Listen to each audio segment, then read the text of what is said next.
Hi there, my name's Scott Wells from GKS Fitness and Therapies.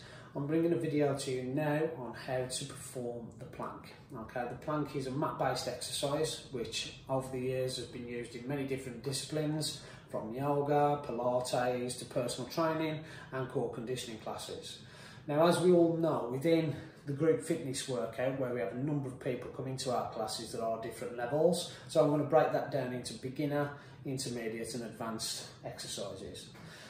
The plank itself uses a number of different muscles in the performance of the exercise. So the main muscles that the plank is working are your abdominal muscles, which break up into 4 different sections. Okay, so your main area is your rectus abdominis, which sits between the rib cage and the pelvis and helps with the forward flexion of the spine.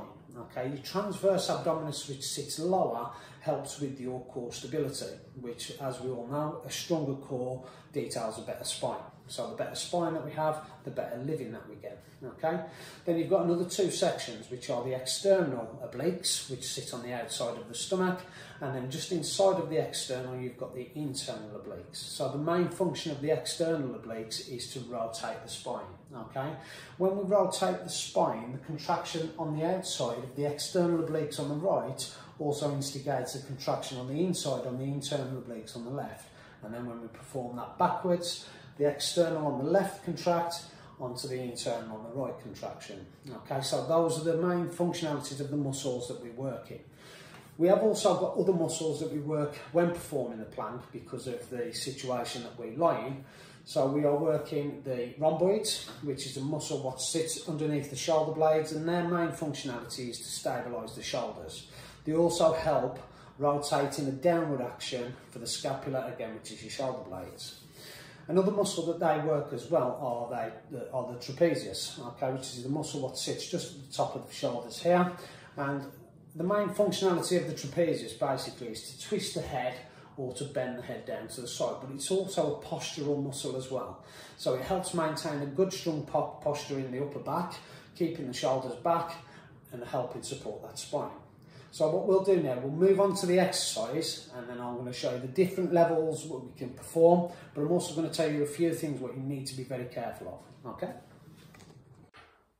Okay, we're going to now move on to a demonstration of the exercise. So there's 3 different levels that I'd like to show you. We've got beginner, intermediate and advanced. Okay, so obviously when you're teaching this in a group exercise kind of format, it's always good to give these options because you've got different levels of ability all the way through the class. On a personal training note, if you're doing it via personal training, you're going to know your customer's strengths, and obviously you've got that stronger communication path with your clients because it's one-to-one. However, in a group situation, it's important that you do check everybody's postures, keep walking around, having a look at the posture and having a look at the technique, making sure everybody's completing this safely. The last thing what we want to do is cause any compressions on the spine and any injuries to the lower back. So the first example what we're going to do is the basic example, the beginner's example. You've got your knees on the floor, elbows directly in line with the shoulders, looking forward, and as you can see, I've got a nice line from the top of my head, from my crown, all the way down to my pelvis. Okay, now to increase the intensity on the exercise, what we can do is take the knees off the floor. So as you can see there, I've got a nice line from my head all the way down to my heels. I'm keeping my belly button tucked in at all times, pulling the lower abs in, keeping the breathing going. Okay, now to increase the intensity again, you can take one leg off the floor and then you can swap to the other side. Okay, again, those are your 3 different levels there. You've got beginner, intermediate and advanced. Now, it's important that you understand who you're teaching the exercise to, and it's important you understand your client's ability and your customer's ability.